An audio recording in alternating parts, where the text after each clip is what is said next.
So, yep. You already know what it is. Southpaw Talk with Southpaw Slick. And today's video is going to be based on a question I got from one of my male Instagram followers. And yes, I am back on Instagram. I told you last week that I got shadow banned for a week and I will be back on Saturday. So I caught up with some questions. Thank you. But today's video, the question is, what are your pros and cons when it comes to paying for sex? And the reason why he asked me this question is because he himself has been seeing escorts on a regular basis. It's to the point he says he's becoming addicted to it. Like, it's the ease of access. It's like Amazon for pussy when it comes to some of these escort sites.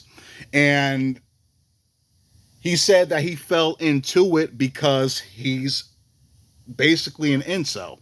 Like, I don't know how to speak to women, or I don't have the swag to pull it off. That's an interesting way of putting it. I don't have the swag to pull it off. And he's saying that he enjoys it. He enjoys it, but he also wants a real, genuine connection. That's something he's not getting. But he's getting the sex, which he says is better than using his hand. I think that's a little bit too much information, but okay. You're right. You're absolutely right. You're absolutely right. I said getting real sex feels a lot better, doesn't it? But anyway, I might do a 2-part video to this. And the reason being is because I want to talk about the pros and cons for men who pay for it, aka Johns, or what some people like to call tricks. But I also want to do pros and cons for the women selling it. I might do a 2-part video. That might be tomorrow's video. Don't quote me on that, though. Don't quote me on that. I might do it. But anyway, pros and cons of paying for sex. Let's start with the pros. Now, before I get started, me, like I said before, I don't advise men paying for sex unless they've done it the old-fashioned way first, and for a good amount of time. I'm saying because you want to develop that character development. I'm saying to be able to go up to women and run game and win them over that way. Of course, you're going to have to spend money either way.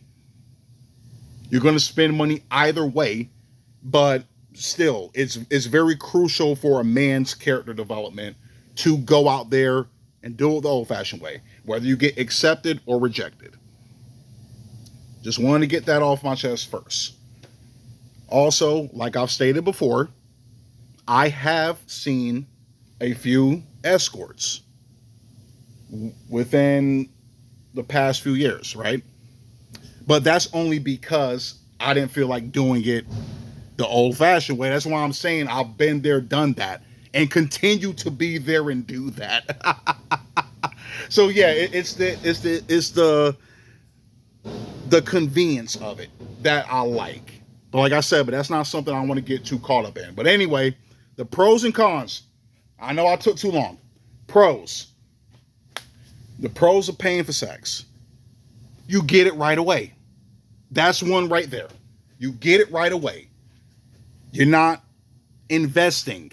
Like I was saying before, like when people say that dating and prostitution is the same thing, in some ways, but like I said, I'm going to elaborate as the video goes on.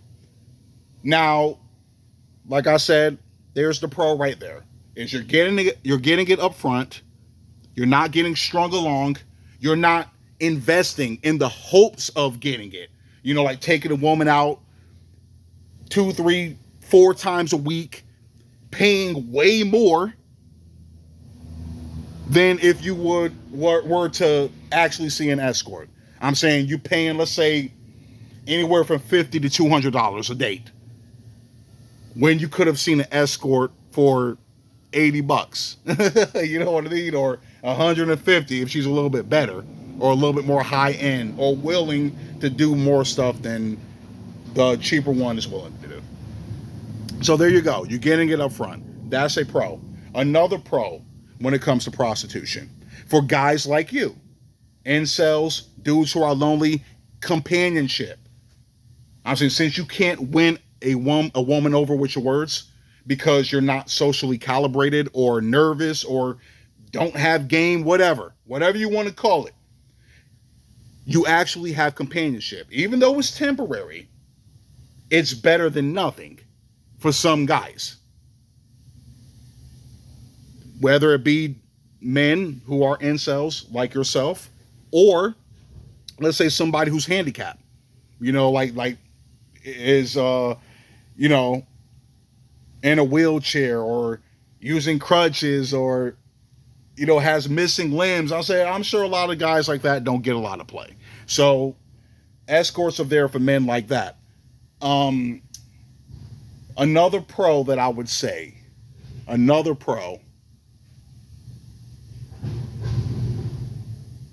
see, I think, to me, there's actually a more cons than anything, which I'm trying to get to, but I'm really trying to justify the decision to go and see a prostitute. I'm saying that's the main thing, is you're paying for companionship if you can't get it otherwise, and you're getting it right away.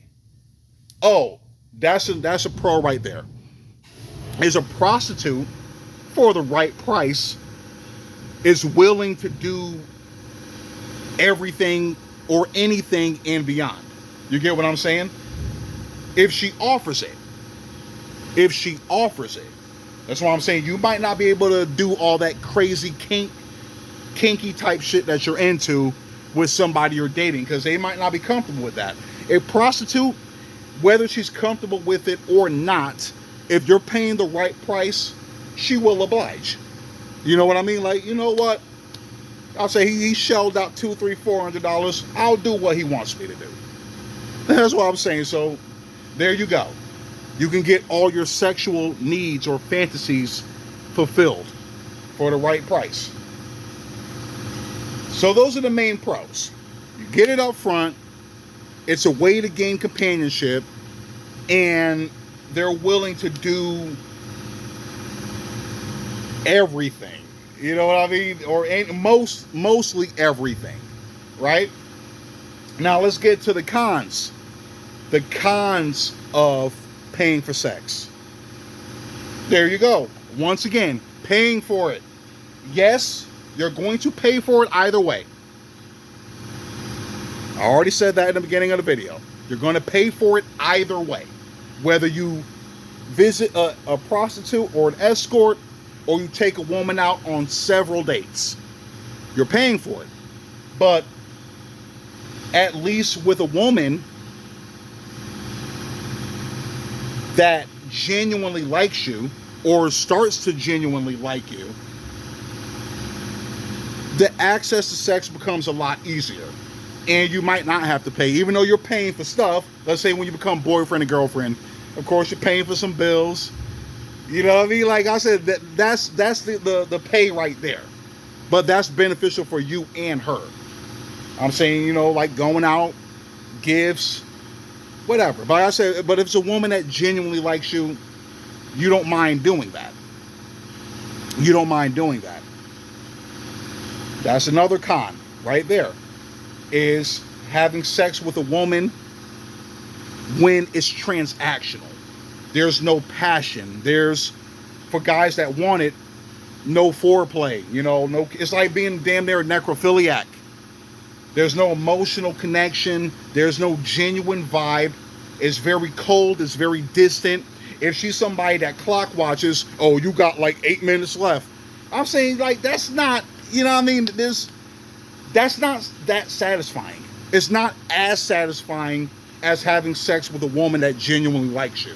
I'm saying if she's really into you, she's really digging you, y'all are emotionally connected, that's like some magical shit that can't be replicated in a prostitute John situation. I'm saying you can't pay for that. You can't pay for genuine vibe and genuine connection. Now, a prostitute might see a John that she finds physically attractive and he also puts it down. She might be a little bit, more open to, like, if she doesn't sell it, that GFE. See, that's the thing with us as men. And I'm sure you'd feel that way after you get that post nut clarity. You don't want the sex to feel transactional. You at least want it to feel genuine for the moment until you bust your nut, right? That's why I'm saying it's like I said, it's borderline necrophilia. Borderline. I say borderline because some prostitutes are like that, where it's like it's cold, it's distant, and some actually cater and want to cater to their John's needs. So I'm saying it's hit or miss. It's hit or miss, but then again, it could be like that with a woman that you're dating. Like when you finally do the deed, and it's like I already told you that time with that Instagram looking chick. Like I said, looks don't always equate to good sex. I'm telling you, man. I said sometimes the ones that don't look all that are the best sexual encounters. So yeah, that's a con. Is the sex can be very transactional. Like, it is by default, of course. But I'm saying, but it feels like that during the act. You don't want it to feel like that, whether it's a woman you're dating or a woman that you're paying to see for the moment. So that's definitely a con. Another con is the lack of transparency. You don't know if the woman you're having sex with has an STD. If you choose to do bareback or go raw, right? If you're like risky enough to do that, I'm just saying, if you want to do that, you don't know if she's. Well, then again, that could be with a woman you're dating. If she's on some bullshit, I'm saying, yeah, she'll hide that from you. You don't know if this woman is underage. And a lot of these women nowadays, like the ones that are like 16, 17, they be looking like 25, and you don't even know. Also, you don't know if that woman is a victim. I said she could be forced into doing what she's doing. She can be forced to doing what she's doing. I'm saying you wouldn't even know. Now, some guys won't care. Like, oh, whatever. I'm saying it's some pussy. I'm about to get my nut off. Whatever. I don't care. But I'm saying, but for people that are actually empathetic or compassionate, even though you're not going to be like that during the moment, that might cross the back of your mind. Like, damn, like that chick could have been, you know what I mean? Like in a sex trafficking ring or some shit. So I'm saying you might be having sex with somebody that shouldn't be involved in the industry, right? But yeah, those are like the main pros and cons. Like really, I think that's the biggest one though. Out of all the cons, is the sex can be transactional and you're not getting that real fulfillment. And that's probably the biggest con right now, is what I brought up earlier. Character development. Because it's so easy to access, it's a click away, it's right there. I'm saying, once again, that hedonistic mindset coming in. Instant reward. You didn't have to work for it. You didn't have to get the game that you say you don't have. That's what I'm saying. Like, all of that is out the window. You're not becoming a better man because of it, because you're taking the path of least resistance. That's the biggest con out of all of them. But break's about to be over. Southpaw Slick, I'm out.